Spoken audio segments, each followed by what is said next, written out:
رمضان المبارک کی فضیلت سے بڑھ کے کیا ہوگی کہ کائنات بنانے والا فرما رہا ہے شہر رمضان الذی انزل فیہ القرآن ھدی للناس وبینات من الھدی والفرقان۔ رمضان کا مہینہ جس میں قرآن اترا، لوگوں کے لیے ہدایت اور رہنمائی اور فیصلہ کی روشن باتیں۔ اور روزوں کا حکم صرف اللہ نے ہمیں نہیں فرمایا، بلکہ اللہ تعالیٰ کا قرآن فرماتا یا ایھا الذین آمنوا کتب علیکم الصیام کما کتب علی الذین من قبلکم لعلکم تتقون۔ اے ایمان والو، تم پہ روزے فرض کیے گئے اس طرح کہ جس طرح تم سے پہلوں پہ فرض کیے گئے تھے، تاکہ تم پرہیزگار ہو جاؤ۔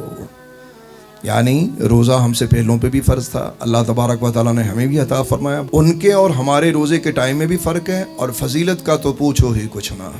جو فضیلت سرکار دو عالم علیہ الصلوۃ والسلام کے غلاموں کو ملی ہے، اللہ نے یہ کسی امت کو فضیلت عطا نہیں فرمائی۔ اور لعلکم تتقون، ان الفاظ نے یہ بتایا کہ روزے کا مقصد تطہیر ہے، روزے کا مقصد پاکی ہے، پاکیزگی ہے۔ اور یاد رکھیے کہ روزہ روح اور جسم دونوں کی پاکیزگی کا سبب ہے۔ اچھا، آج کل تو ڈاکٹر بھی یہ بتانے لگ گئے کہ ڈائٹ پلان میں آپ یہ کریں وہ کریں، اور روزہ کو انہوں نے بہترین ڈائٹ پلان کہنا شروع کر دیا۔ لیکن میں اپنے بھائیوں سے، اپنی بہنوں سے اور معاشرے کے لوگوں سے ایک بڑی خوبصورت بات عرض کرنا چاہتا ہوں کہ ڈاکٹر اگر کسی چیز کی حکمت کو بیان کریں تو ہم فوراً اسے تسلیم کرتے ہیں، تو کیوں نہ ہم پہلے اپنے اللہ اور اس کے رسول کے ارشاد کو تسلیم کریں، اور کرنا ہی ہے، اور یقیناً کر رہے ہیں کہ خود سرکار دو عالم علیہ الصلوۃ والسلام فرماتے ہیں کہ روزہ رکھو میرے غلاموں تمہیں صحت ہو جائے گی۔ یعنی یہ قانون جو آج ڈاکٹر ہمیں بتا رہے ہیں، ہمارے آقا کریم علیہ الصلوۃ والسلام نے ہمیں پہلے ہی فرمایا ہوا ہے۔ لہذا روزہ کسی حال میں نہ چھوڑیں، یہ اللہ کا انعام ہے آپ پر اور مجھ پر۔ پتہ نہیں دوبارہ ملنا ہے کہ نہیں ملنا، اسے ضائع نہ کریں۔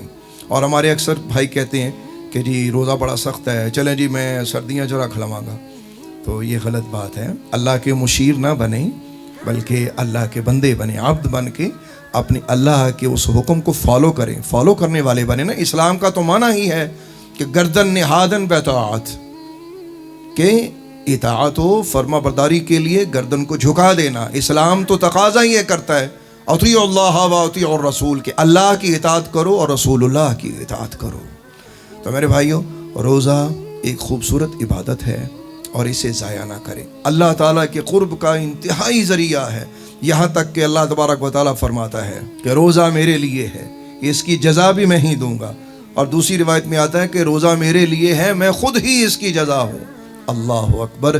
یہ ایک اشارہ ہے کہ روزہ رکھنے والوں، روزے کی جزا میں خدا خود تمہیں ملنے والا ہوں۔ یعنی آپ غور کریں کہ جنت یا جنت کی نعمتوں سے ہٹ کر ایک چیز بتائی گئی کہ جنت سے آگے بھی ایک چیز ہے، وہ جنت کا مولا اور مالک ہے۔ تو روزہ رکھنے والے کو یہ خوشخبری سنا دی گئی کہ اے روزہ رکھنے والے، تجھے تیرا مالک ملے گا۔ اور کتنی بڑی بات ہے کہ اگر 29 یا 30 روزے رکھنے کے بعد ہمیں اللہ مل جائے، اس سے بڑھ کے اور کوئی بات نہ ہوگی۔ اور ساتھ ہی ایک وصیت بھی سنیے۔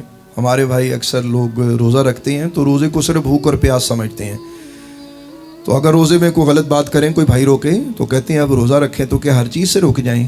تو ایسے بھائی سنیے ذرا، یہ بخاری شریف کی حدیث ہے۔ سرکار دو عالم نور مجسم علیہ الصلوۃ والسلام فرماتے ہیں من لم يدع قول الزور والعمل به فليس لله حاجة في ان يدع طعامه وشرابه، کہ فرمایا نبی کریم رؤوف رحیم علیہ الصلوۃ والسلام نے کہ جس شخص نے روزے کی حالت میں بھی جھوٹ اور برا کام نہ چھوڑا، مثال کے طور پہ روزہ بھی رکھا ہوا ہے، جھوٹ بھی بولتے جا رہا ہے اور برے کام بھی کرتے جا رہا ہے، تو اللہ تبارک و تعالیٰ فرماتا ہے کہ میرے بندے جا، کہ مجھے تیری پیاس اور بھوک کی کوئی ضرورت نہیں ہے۔ تو میرے بھائی اپنے روزوں کی حفاظت کریں، روزے رکھیں، روزوں کی حفاظت کریں۔